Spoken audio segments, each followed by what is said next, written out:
ચાલો બેનું, સિલ્કની સાડીમાં ફરી એકવાર સ્ટોક લઈને આવી ગયો છું. આ વખતે તમારી માટે એકદમ નવી અને યુનિક ડિઝાઇન લઈને આવી ગયો છું. તમે જોઈ શકો છો એકદમ સોફ્ટ સિલ્કમાં સાડી રહેવાની છે. અને આ કલર મેચિંગ તમને બતાવી દઉં. એક ગ્રીન કલર, એક રાણી કલરનું મેચિંગ રહેવાનું છે.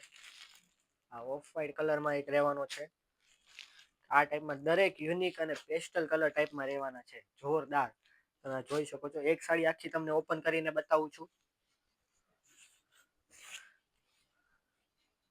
તમે જો એકદમ લો રેન્જમાં આ સાડી તમને ઘરે બેઠા ફ્રી શિપિંગ સાથે આપી દેવાનો છું. આનો પલ્લુ તમે જોઈ શકો છો. એકદમ જોરદાર અને પ્રીમિયમ ડિઝાઇન સાથેની આ સાડી રહેવાની છે. આ રીતની આખી સાડીની ડિઝાઇન રહેવાની છે. તો આ સાડી તમારે જોતી હોય અને આના કલર જોવા માટે અમને વોટ્સએપ નંબર પર મેસેજ કરજો, એટલે તમને દરેક કલરના ફોટા મળી જવાના છે. આ રીતનું બ્લાઉઝ રહેવાનું છે. આવી જ નવી નવી અને યુનિક ડિઝાઇન જોવા માટે અમારા પેજને ફોલો કરવાનું ભૂલશો નહીં.